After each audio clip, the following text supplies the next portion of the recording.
Namo Aditapha. Thanks for joining me for a daily practice check-in. Listen, listen, listen. This beautiful sound calls us back to our true home.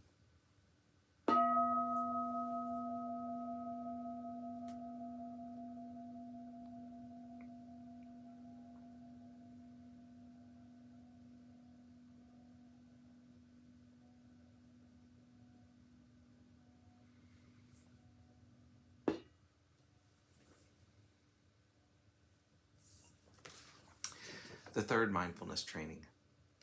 Aware of the suffering caused by sexual misconduct, I vow to cultivate responsibility and learn ways to protect the safety and integrity of individuals, families, couples, and society. I'm determined not to engage in sexual relations without love and a long-term commitment. To preserve the happiness of myself and others, I'm determined to respect my commitments and the commitments of others. I will do everything in my power to protect children from sexual abuse and to prevent couples and families from being broken by sexual misconduct.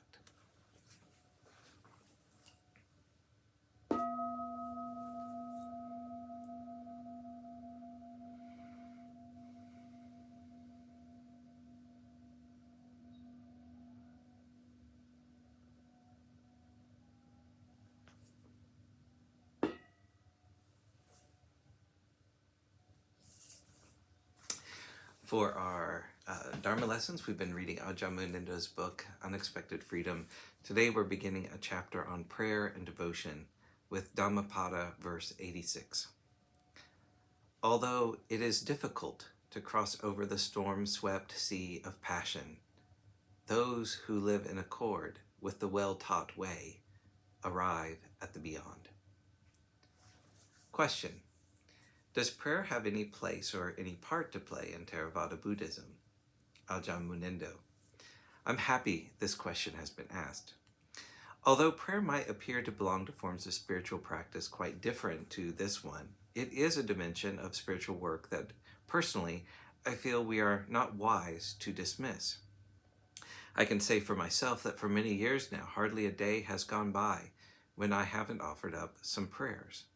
Although I may not have sat in formal meditation every day, I never forget my prayers. In other words, I consider prayer life to be essential. I can't imagine living this life without a conscious engagement in this way. How does one talk about something so mysterious and intensely personal? It's difficult to say what prayer is or how we learn about it. During my Protestant upbringing, there was a general assumption that everybody knew how to pray. We sang hymns, I heard the Bible readings and the prayers during services, but nothing was said about how to enter into a conversation with the divine principle. We were told, ask and you shall be given. But how exactly were we to do the asking? More recently, I had a conversation with a Christian monk who came to visit us.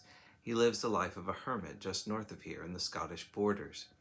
We talked about the joys and sorrows of the monastic life and about the people who came to visit him at his humble abode. I asked, do you ever teach them how to pray? He gave a brilliant reply. Oh no, he said. Prayer is not taught, it is caught. It's like a disease. You catch it off someone else who has it. I immediately knew what he was talking about, having lived around traditional Theravada Buddhists for 5 or 6 years in Thailand. There was something that one might call a prayerful attitude towards practice, which I do feel that I picked up there. I wasn't altogether conscious of this dimension when I lived there, but a few years later, when I was on solitary retreat in this country and having a very difficult time, I discovered that there was a voice within me which wanted to speak out.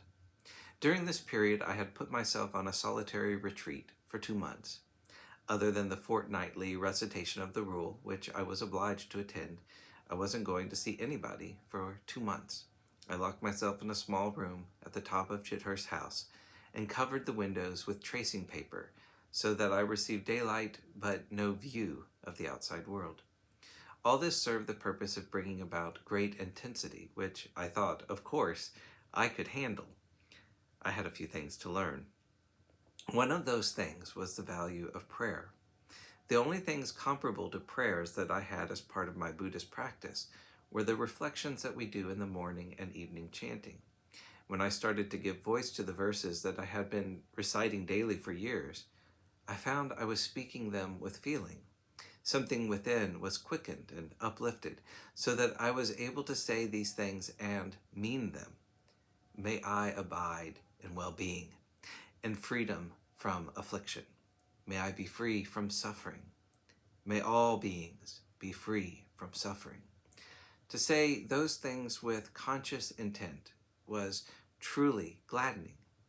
I remember it inspired me to look a little further, and in so doing, I began to come up with my own words. That was a significant step on a path towards a meaningful prayer life, which I recognize with hindsight to have been something of importance that was missing from all the spiritual exercises that had been a part of my life as a monk up to that point.